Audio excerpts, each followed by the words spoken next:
Assalamualaikum warahmatullahi wabarakatuh. Selamat pagi semuanya.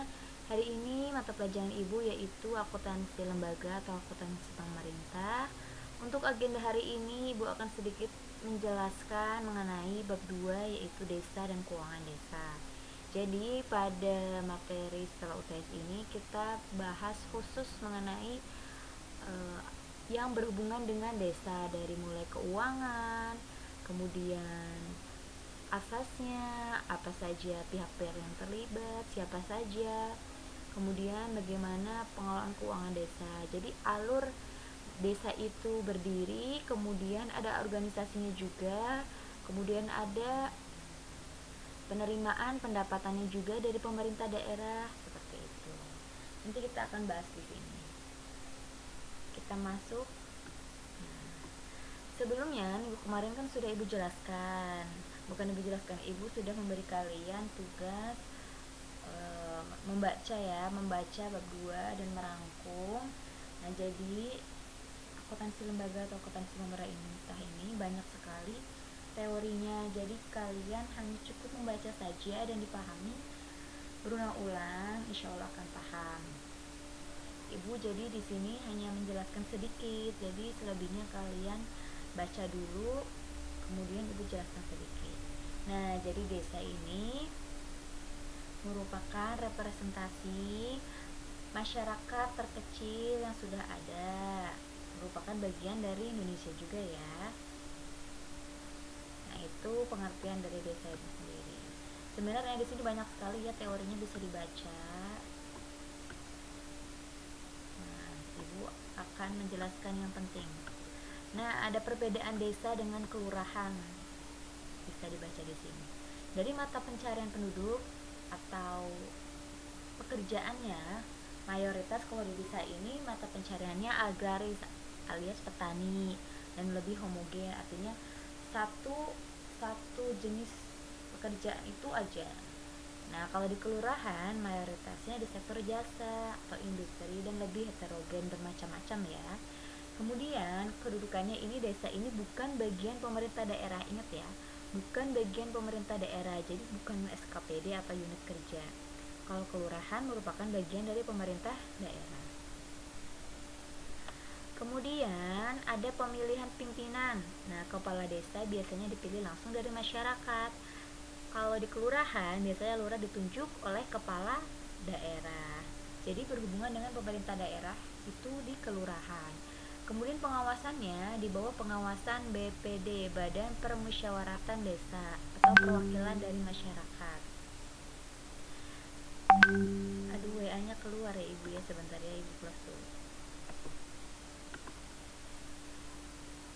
Nah, kemudian di kelurahan tidak memiliki BPD, pengawasannya langsung dari pemerintah daerah.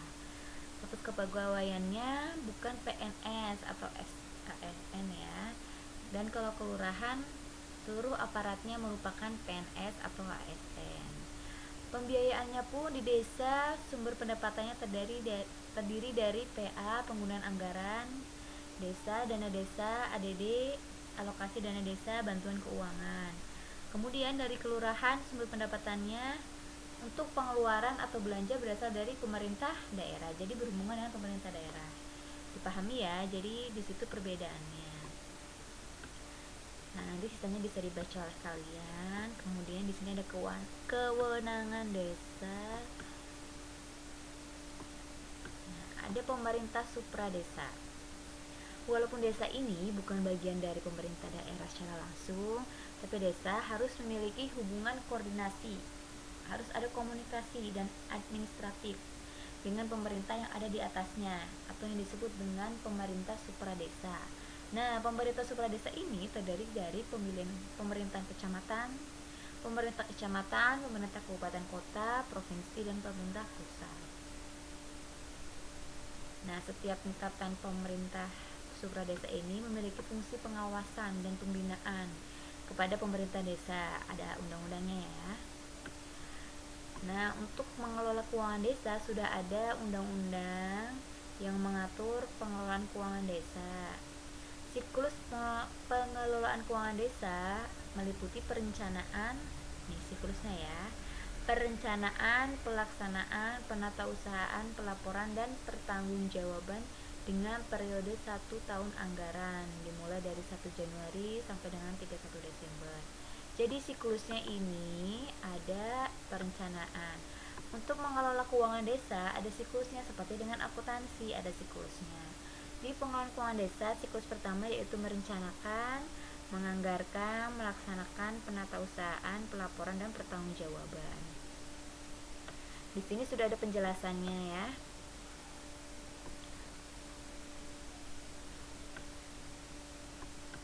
Nah, di sini pengakuan desa, dana desa ini turun transferan dari Kementerian Keuangan langsung dari pemerintah pusat. Biasanya dana desa ini lebih banyak ya, karena apa? Untuk menunjang pembangunan dan kemajuan desa, apalagi desa ini kan kurang pembangunannya, tapi dananya di desa ini tidak serta merta disamakan. Misalnya desa A, desa B, kebutuhannya pasti berbeda tergantung dari ada faktor-faktor yang mempengaruhi. Pertama, dan desa di B ini jauh dari kota, jalannya rusak, kemudian demografinya tinggi, susah diakses. Nah, itu biasanya dana desanya juga pasti berbeda dengan desa yang dekat dengan kota.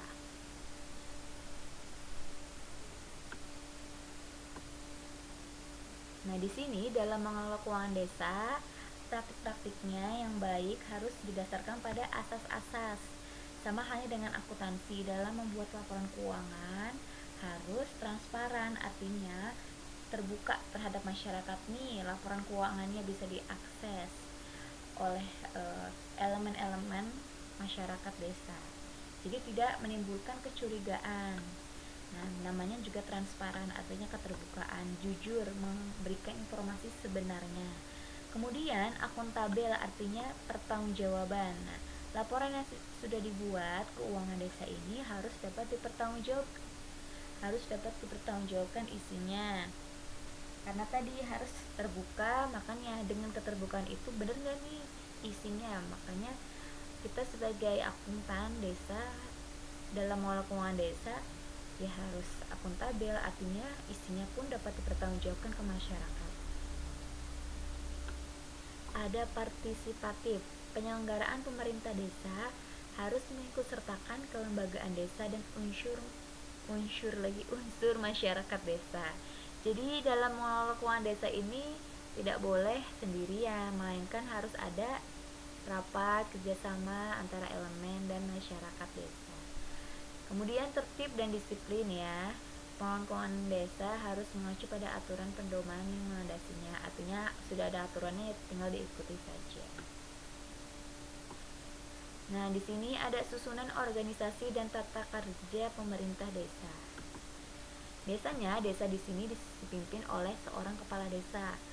Kepala desa ini memegang jabatan selama 6 tahun terhitung sejak tanggal pelantikan. Sudah kayak presiden ya, berarti ya kepala desanya lebih lama malah dari presiden. Nah, memegang jabatan 6 tahun. Kemudian kepala desa ini dipilih langsung oleh masyarakat desa. Dalam menjalankan pemerintah, kepala desa didukung oleh sekretariat. Nah, sekretariat desa dipimpin oleh sekretaris desa. Jadi sudah ada pedoman aturannya ya. Nah, nanti di sini bisa dibaca sekretaris desa apakah harus PNS, bisa dibaca.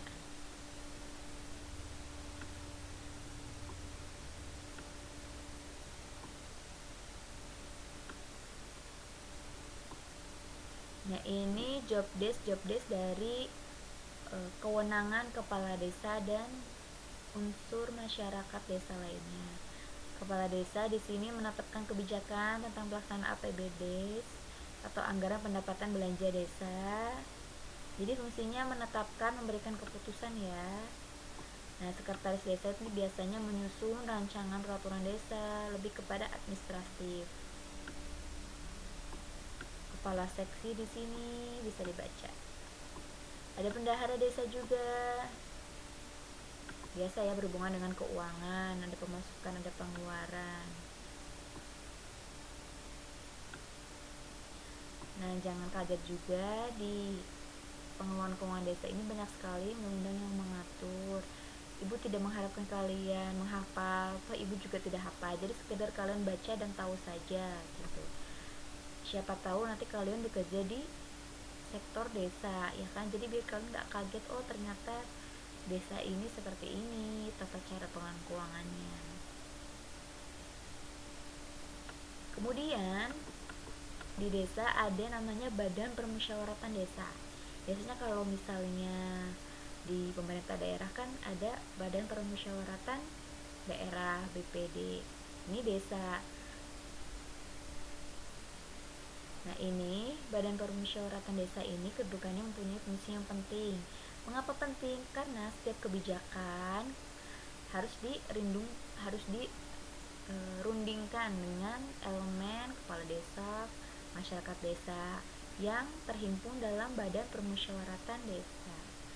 Jumlah anggota Badan Permusyawaratan Desa ditetapkan dalam jumlah gasal, paling sedikit 5 dan paling banyak 9 orang. Dengan memperhatikan wilayah tentunya. Bisa dibaca ya mengenai Badan Permusyawaratan Desa. Dan fungsinya pun di sini. Membahas menyepakati rancangan aturan desa bersama kepala desa. Pastinya itu kan suatu elemen masyarakat desa termasuk kepala desanya. Menampung dan menyalurkan aspirasi masyarakat desa. Ibaratnya Badan Permusyawaratan Desa ini kayak himpunan organisasi tapi dalam lingkup desa.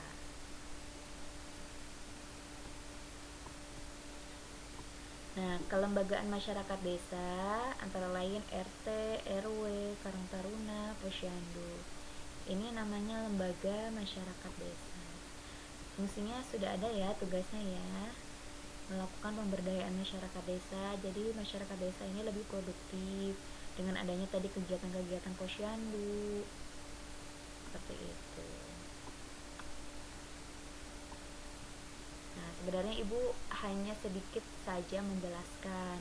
Lebih detailnya kalian baca, dan bacanya pun tidak bisa satu kali, namun harus berulang kali.